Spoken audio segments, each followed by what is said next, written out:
मर्जी के मुताबिक करने की कोशिश की जाती है तो यकीन जानिए लड़ना पड़ेगा, लड़ेंगे। सब्र करना पड़ेगा, सब्र भी करेंगे।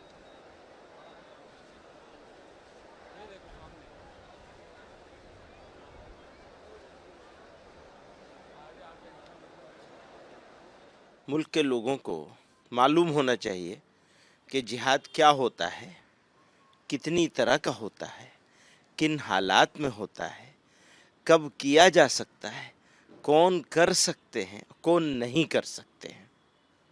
एक बात। दूसरी बात, देशवासियों को ये मालूम होना चाहिए कि जिहाद एक धार्मिक पवित्र शब्दावली है इस्लाम की। अब अगर किसी को इस्लाम के साथ दुश्मनी है तो वो शौक से कहे, तो उसे डिक्लेयर करना चाहिए कि मैं इस्लाम का दुश्मन हूँ और मुझे इस्लाम और इस्लाम के मानने वाले मंजूर नहीं हैं। ये डिक्लेयर कर दें और फिर गाली बनाएं जिहाद को, मुझे कोई आपत्ति नहीं है।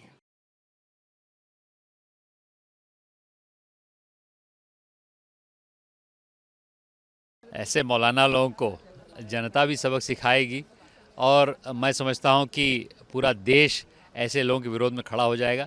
जिहाद का मतलब क्या? खुले मंच पे जिहाद की बात करना एकदम हमारे कॉन्स्टिट्यूशन के खिलाफ है। ऐसे लोगों को दंडित करना चाहिए। हमारा देश हर धर्म को, हर जाति को, हर मजहब को आगे ले जाने के लिए खड़ा हुआ है, विकसित भारत के लिए खड़ा हुआ है, एकाग्र रूप से खड़ा हुआ है। जब तक आदरणीय दीनदयाल उपाध्याय जी के एकात्म मानववाद से, आदरणीय प्रधानमंत्री जी के विकसित भारत से हम लोग आगे बढ़ेंगे, तभी जाके हर कौम का, हर धर्म का, हर जाति का, हर वर्ग का, हर लिंग का विकास होगा। यही हमारी मान्यता है। भारत संविधान से चलता है। भारत में जिहाद जो करेगा कानून उसे नहीं बख्शेगा। मुल्क के लिए अम्बेडकरवादी होना जरूरी है, न जिहादी होना जरूरी है, न उन्मादी होना जरूरी है। अम्बेडकरवादी बनिएगा, देश का संविधान की शपथ लीजिएगा, सर्वधर्म समभाव कायम रहेगा।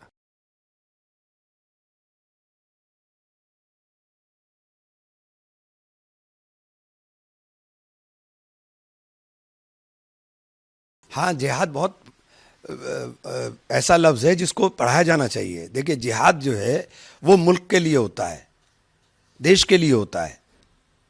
देश के ऊपर अगर संकट आए तो उसके लिए होता है। ये जिहाद को पता नहीं कहाँ लेकर के चले गए। जिहाद का मतलब क्या है, पहले समझ तो लीजिए कि जिहाद है क्या।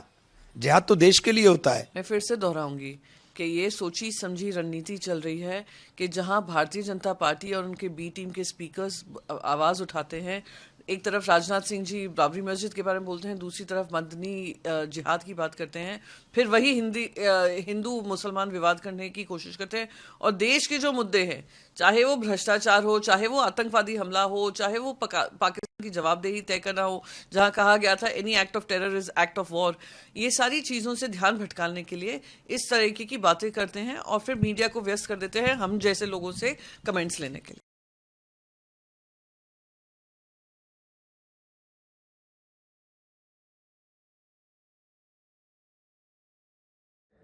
हर आपको सुझाव देने